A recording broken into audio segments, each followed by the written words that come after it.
दूसरी जानिब आपको लिए चलेंगे तेहरान में वज़ीर आज़म इमरान खान और रानी सदर हसन रूहानी तकरीब में शरीक हैं और दोनों मुश्तरका गुफ्तगू कर रहे हैं. I believe that this is a new step that we have taken in the relations of both countries. Your Excellency, Mr. Prime Minister of the Islamic Republic of Pakistan and the honorable delegation, I would like to Republic of Iran. We had very successful meetings and I feel that at the end of we had very successful meetings and I feel that at the end of these meetings we will be able to take a new step towards the improvement of relations. One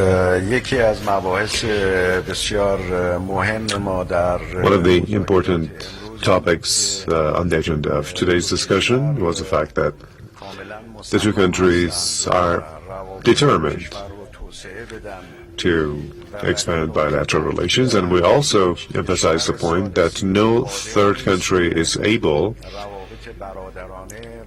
to harm the brotherly and cordial relations of Iran and Pakistan and impact it in any way. One of the main important issues we discussed in our talks today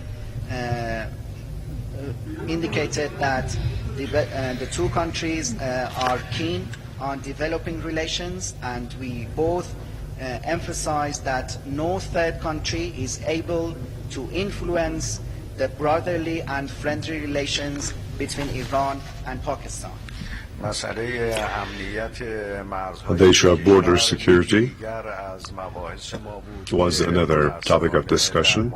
Unfortunately, in the past months, we've been witness to some tension on the border area created by terrorists who acted in a savage manner.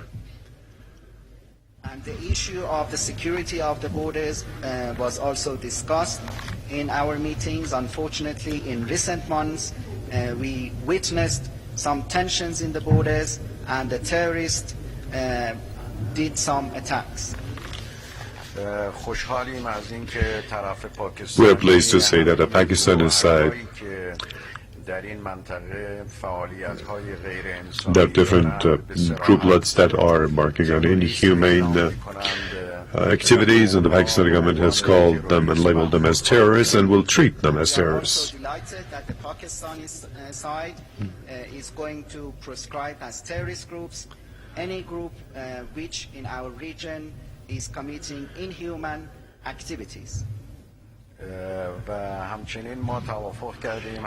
We also came to an agreement to boost security cooperation. Our border guards, the intelligence officers of both countries, and also a rapid reaction force, a joint rapid reaction force, will be operating on the borders of the two countries to fight terrorism. We also agreed to expand our security cooperation, particularly in border areas and in security terms, and we also agreed to set up a joint rapid reaction force in order to guard our common borders. There are great potentialities when it comes to trade and commerce between the two countries. The potential was listed, and we exchanged views, and the two sides agree to expand trade ties. I believe that there are very good economic and trade capacities between the two countries. In our meeting this morning, we listed these capacities and we agreed to expand bilateral trade and economic relations. Iran is prepared to meet the requirements of Pakistan when it comes to oil and gas, also to take necessary measures regarding connecting the gas pipeline to Pakistan. On the part of Iran, all measures have already been taken. And the Islamic Republic of Iran is prepared to supply the oil and gas needs of the Islamic Republic of Pakistan, and also the Iranian side has taken all the measures with regards to constructing the pipeline to the border with Pakistan, and necessary measures should be taken with regards to linking the Iranian gas pipeline to Pakistan. Well, today, export of power exists from Iran to Pakistan. In today's meeting, we told the Prime Minister that we are ready to increase these exports by 10 times. We discussed the export of electricity to Pakistan, which is now underway. And today I declared to Mr. Prime Minister that Iran is ready to increase the export of electricity to Pakistan 10 times greater than the present export. Also regarding promotion of commercial ties, we discussed and we tried to form a barter committee between the two countries so that exports and imports could be exchanged between the two countries and that some kind of a balance could be created this way and accounts could be settled. And economic relations, we agreed to set up a barter committee so that goods and needs of the two countries are exchanged and a barter account is cleared. Well,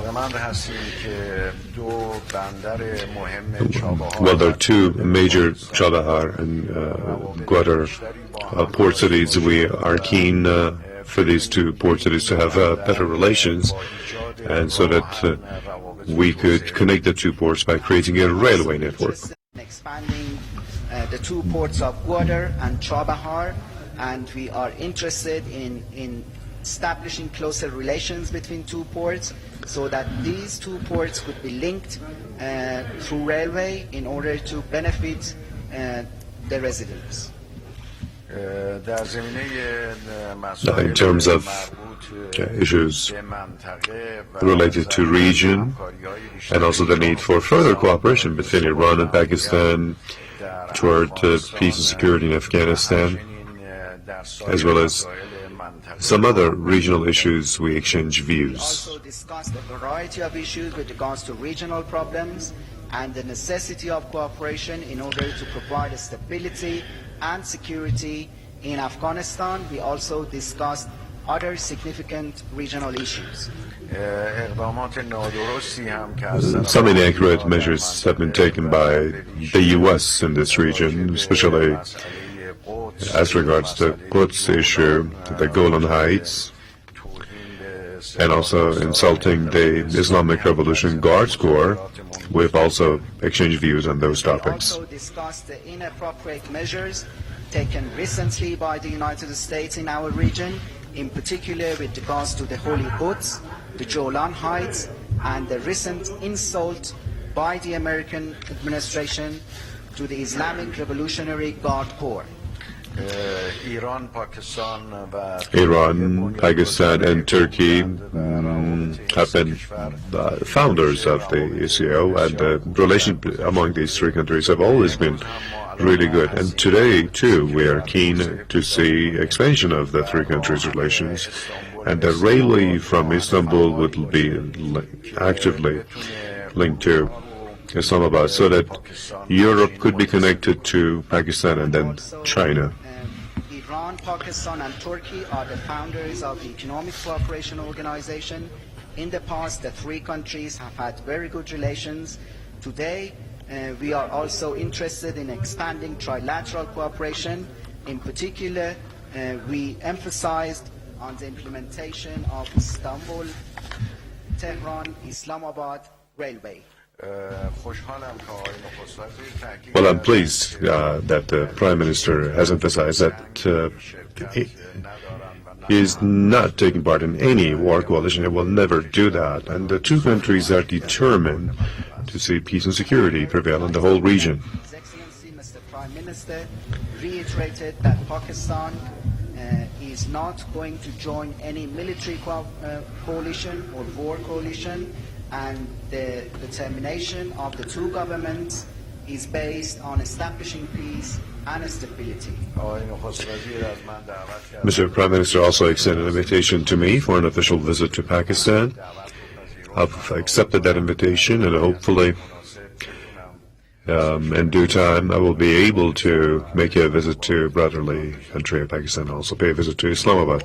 Mr. Prime Minister invited me officially to visit Pakistan, and I hope that in the future I would be able to visit my friend country, Pakistan. Well, I'm confident that this visit by Mr. Prime Minister and his accompanying entourage will serve to be a turning point in the expansion of relations between the two countries. And once again, I would like to thank him for accepting my invitation and visiting Tehran. Of course, before Tehran has already paid a visit to the holy city of Mashhad. I'm confident that the visit by Mr. Prime Minister and his delegation would be a turning point in improving relations between our two countries. And once again, I have to appreciate His Excellency Mr. Prime Minister to accept my invitation and visit me in Tehran, and also for visiting the holy city of Mashhad. Bismillah ar-Rahman ar-Rahim. First of all, I would like to take this opportunity to thank Mr. President for the way we have been received here, the way my delegation and I have been given hospitality, respect. So on behalf of my delegation, I want to thank you. And then I want to again say two things before I talk about our relationship. That had it been, had the British not come into India in 1800s, you would not need an interpreter because we all used to speak Farsi. The court language for 600 years in India was Farsi. So we would not have to go through an interpreter. Then I also want to again stress that I came here when I was still studying first time to Tehran. And I want to say this, that because this is what I want for Pakistan. I saw in 1972 a big difference between the rich and poor. A big cultural difference between the rich and the poor. And since yesterday I have been seeing that Iran has become a very egalitarian society. There's much more equality in Iran. And I think this should be appreciated because this is what the revolution did. And inshallah, the revolution which we want to bring in Pakistan, when we say Nya Pakistan, New Pakistan, this is what we want to see. The people, the weaker people, the poorer people coming up, and the rich and the poor difference decreasing as it has in Iran. تشکر میکنم از جناب آقای رئیس جمهور به خاطر احترام و مهمان نوازی که از این جانب و همچنین هیئت همراه داشتند و به نمایندگی از هیئت پاکستان از حضرت عالی کمال تشکر رو دارم. قبل از اینکه وارد مسائل دو جانبه بشیم، دو نکته رو میخواستم مقدمتاً خدمت حضرت عالی عرض بکنم. اگر که انگلیسی ها در سده 1800 به هند نیامده بودند، الان ما داشتیم به زبان فارسی صحبت میکردیم و دیگر به مترجم نیازی نبود. نکته دوم این هست که من در زمانی که دانشجو بودم در سال 1972 سفری رو به تهران داشتم و اون زمان در واقع شکاف فرهنگی عمیقی رو بین فقرا و اغنیا ملاحظه کردم. اما طی دیروز و امروز با چشمان خودم دیدم که این شکاف بسیار بسیار کاهش پیدا کرده و این به خاطر برکات انقلاب شماست. ما هم از انقلاب ایران حمایت میکنیم و همچنین در پاکستان جدید ما هم به دنبال همچین انقلابی هستیم که فاصله فقرا و اغنیا رو کاهش بده.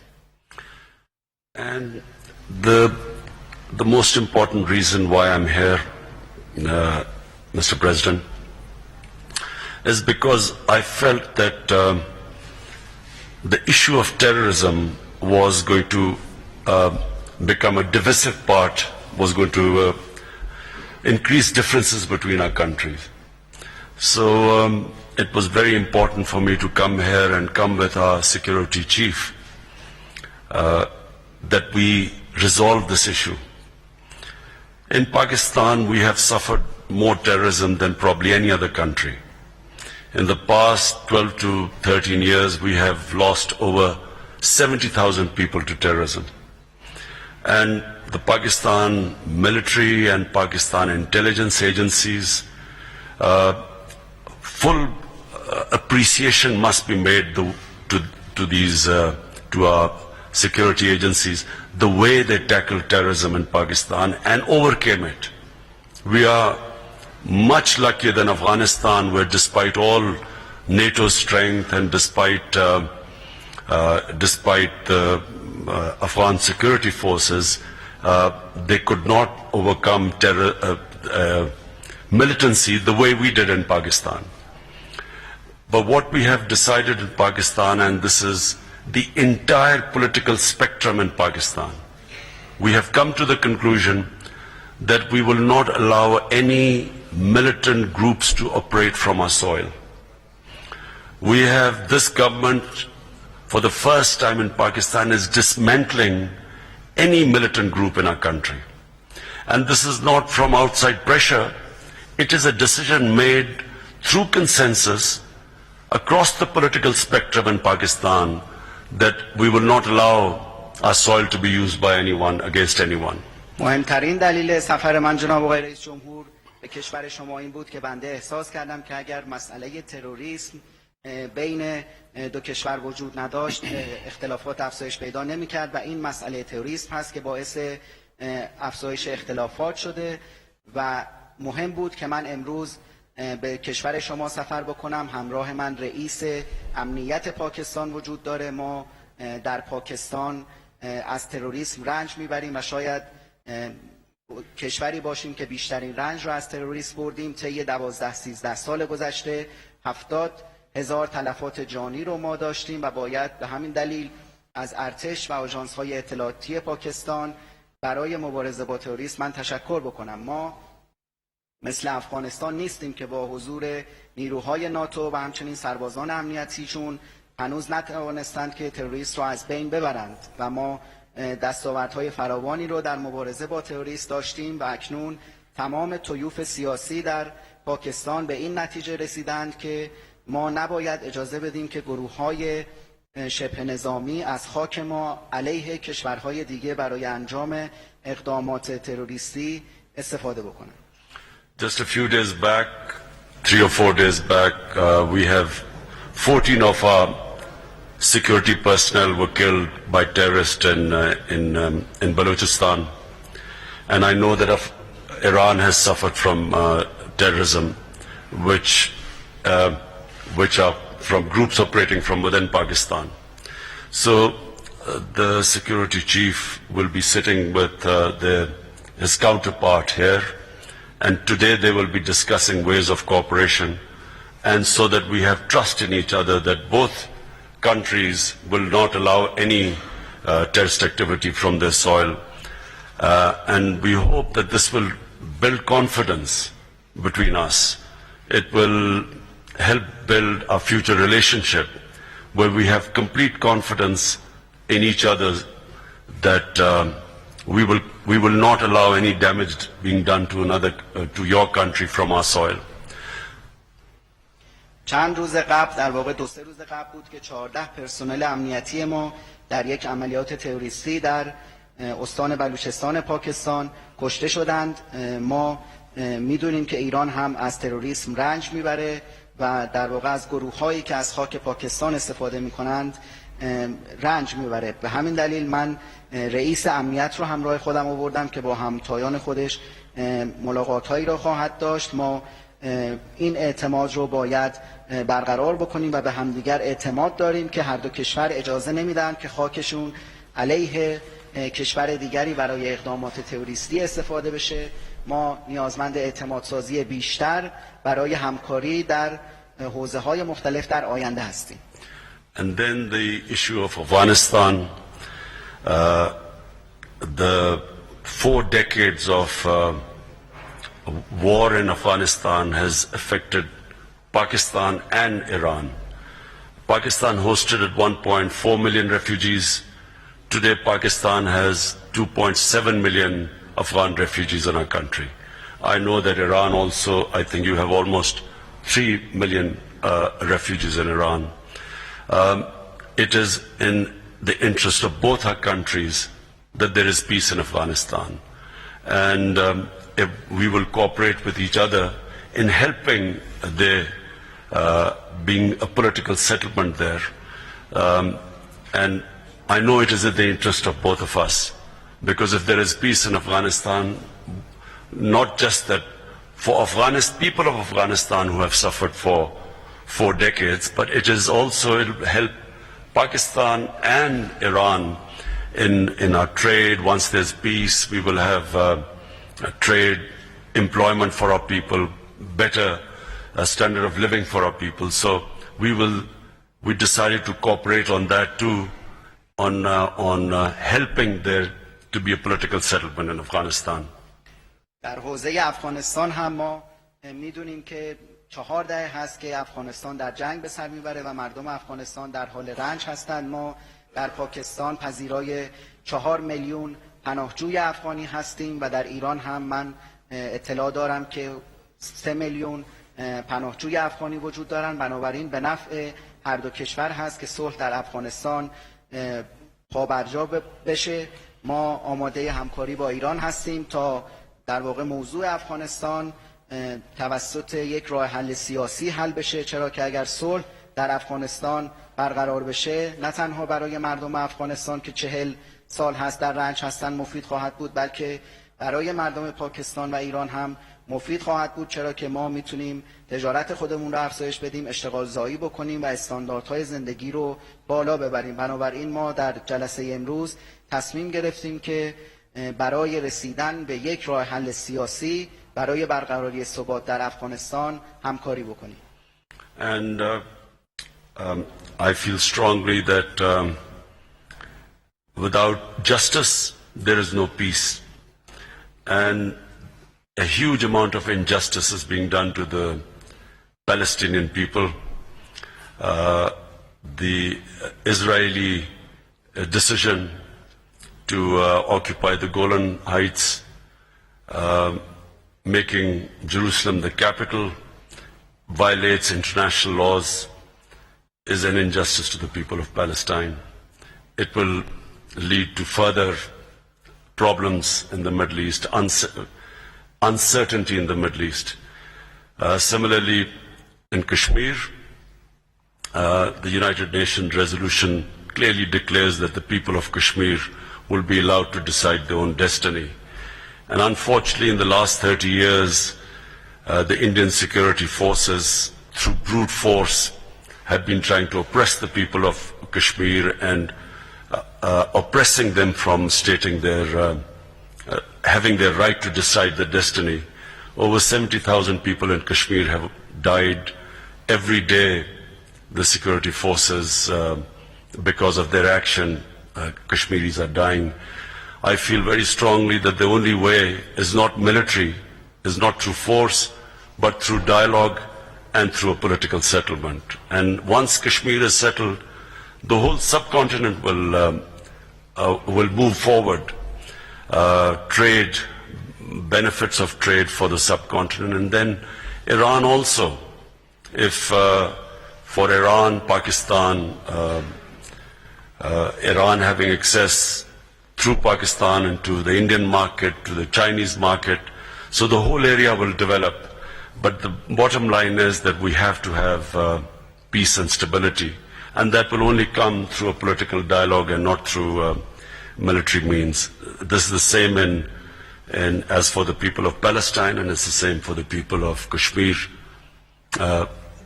Justice will bring peace, not force. و احساس میکنم که بدون عدالت صلحی برقرار نخواهد شد. الان بی‌عدالتی گسترده‌ای علیه مردم فلسطین در جریان هست، به ویژه تصمیم اسرائیل برای اشغال بلندی‌های جولان و همچنین اعلام کردن اورشلیم به عنوان پایتخت اسرائیل که این در تناقض با حقوق و قوانین بین‌المللی هست و حقوق فلسطینی‌ها رو ضایع میکنه و باعث بی‌ثباتی بیشتر در خاورمیانه میشه. همین وضعیت هم در کشمیر وجود داره. قطعنامه سازمان ملل حق تعیین سرنوشت کشمیری ها رو به رسمیت شناخته، اما حدود 30 سال هست که نیروهای هندی به مردم کشمیر فشار میارن و اونها رو سرکوب میکنن و 700,000 کشمیری تا کنون کشته شدن و نیروهای امنیتی هند روزانه تعداد زیادی از مردم کشمیر رو به قتل میرسونند. راه حل نظامی در کشمیر پاسخگو نیست. ما نیازمند دیالوگ و یافتن راه حل سیاسی هستیم. اگر که مشکل کشمیر حل بشه، کل شبه قاره پیشرفت خواهد کرد و تجارت برقرار خواهد شد. برای ایران و پاکستان هم مهم هست که این اتفاق بیفته، چرا که ایران از طریق پاکستان میتونه به بازار هند و چین متصل بشه و اینها منوط به این هست که صلح و ثبات از طریق گفتگوی سیاسی و دیالوگ و نه راه حل نظامی برقرار بشه. موضوع کشمیر هم همانند موضوع فلسطین هست. And finally, we discussed all ways of cooperation between the two countries, how we can improve trade between our two countries, which will benefit both of us. In particular, we are interested in the way, since the revolution, the Iranian government increased primary health care. Iran has one of the best primary health cares in the world, and we brought our newly appointed health minister to understand how we can benefit from the Iranian experience of primary health care.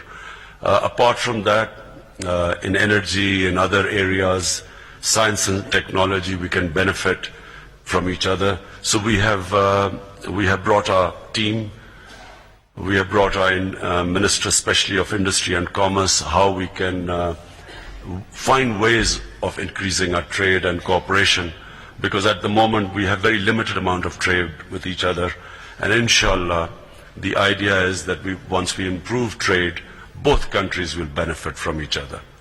So I want to again thank you, Mr. President, for the hospitality and the way we have been treated here, the way the talks have gone.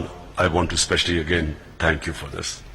و در نهایت هم ما حوزه‌های همکاری رو مورد بحث قرار دادیم و به این نتیجه رسیدیم که تجارت به نفع هر دو کشور خواهد بود و باید مناسبات اقتصادی افزایش پیدا کنه. ما علاقه‌مند هستیم به ایران و میدونیم که ایران در حوزه‌های مختلف از جمله در حوزه مراقبت اولیه بهداشتی یکی از بهترین نظام‌ها رو از زمان انقلاب در دنیا داره و من وزیر جدید بهداشت را همراه خودم آوردم. ما علاقه‌مند هستیم که از تجربه ایران در حوزه مراقبت اولیه بهداشتی استفاده بکنیم.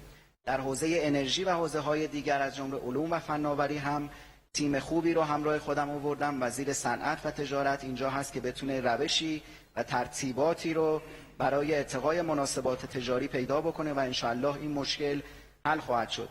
جناب آقای رئیس جمهور، بار دیگه به طور ویژه از حضرت عالی تشکر میکنم به خاطر مهمان نوازی